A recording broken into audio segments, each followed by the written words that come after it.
Or instead of saying something like the majority of students improved, get a little bit more exact. 75% of students in grades from 4 to 6th grade received an average of a 10% improval on XYZ assessment. So the more specific and clear you could make your language by not kind of shying behind those superlatives and adjectives like majority or some or occasionally, not hiding behind those really vague adjectives is another thing that's going to point your grant towards success. And then another one of those boxes in that list, executive summary, cover letter, data, budget, is your qualifications. So not only does the foundation want to know about your project and your students, they want to know a little about you, about who they are entrusting to get this project done. So don't be afraid to brag a little. Use hours of workshop, years of experience. There's multiple ways to prove that you are qualified to enact this grant. If you're working as part of a team, so much the better. Put biographies of the pertinent players in your team. So for me, most of my for-profit grants include a head biologist who has run multiple aquariums. It includes a construction foreman who has developed commercial properties for 20 years. And I include small biographies about my consultants that are going to aid me through this grant process. So that's a great way to buff up your qualifications, is by including the people on your team.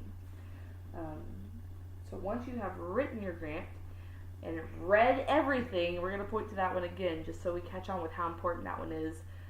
Submitting it on time and in the format that the sponsor has requested.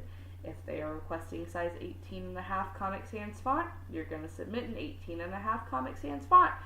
Make sure it's saved the way they want it to, and submit it in the form that they want it to be submitted in.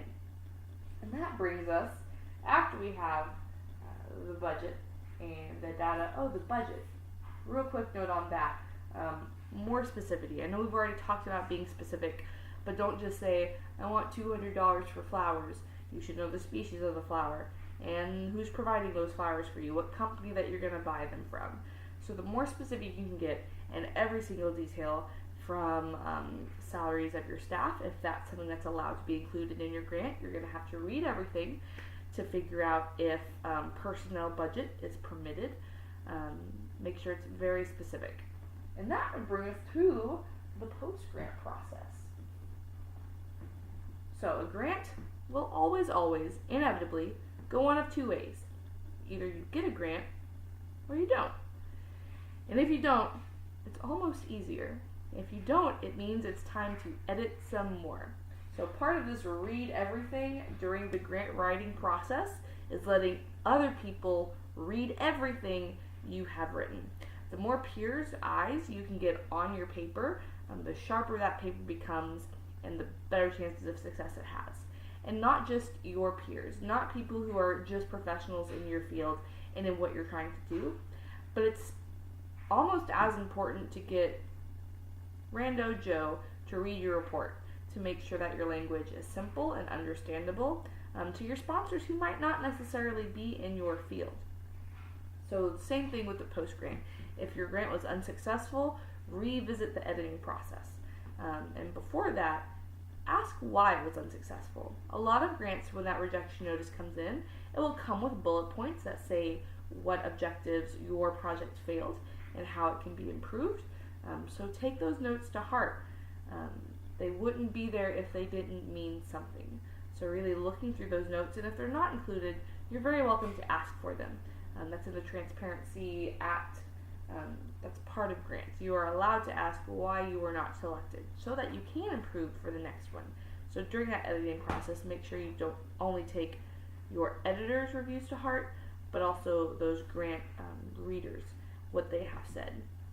So editing and resubmitting the grant again, or maybe revisiting your project. Maybe your project is too large or too small for the grant you have chosen. Maybe it's time to look for a different grant, or maybe it's time to edit your project. On the other hand, you might have just gotten a grant, and that's where the work really begins, because grants have very specific ways that how the grant money is spent must be reported. So you need to keep track of receipts and forms and W-9s and making sure that everything is kept in order so that when they ask for that report, more of that data, they love seeing the results of their sponsorships. So when they come collecting those budgets and receipts and that resulting data, that you have it organized and ready to go. So making sure you designate someone in your team to keep track of those things so that you're not accused of a fraudulent use of grants or excluded from future grants. That's a very smart way to go about it. So again, in that post-grant, we're going to visit this one more time. Read everything. If they say that you have to keep the original copies of the receipts and duplicate them on lavender paper, guess what you're doing? So just making sure that you're doing exactly what they ask at every single point in the process is a great way to ensure success for your grant. Here's grant writing. So at its core, grant writing is about like this. It's not easy. If it were easy, it wouldn't have the substantial rewards that it does have. But if you take it step by step, if you trust your team and follow those guidelines, really breaking it down step by step, reading everything in the grant, researching everything outside of the grant, other people who have won it,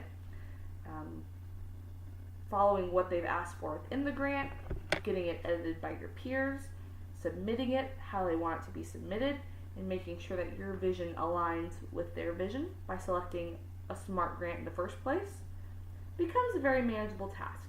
And I wish you the best of luck with your grant writing endeavors. Thank you.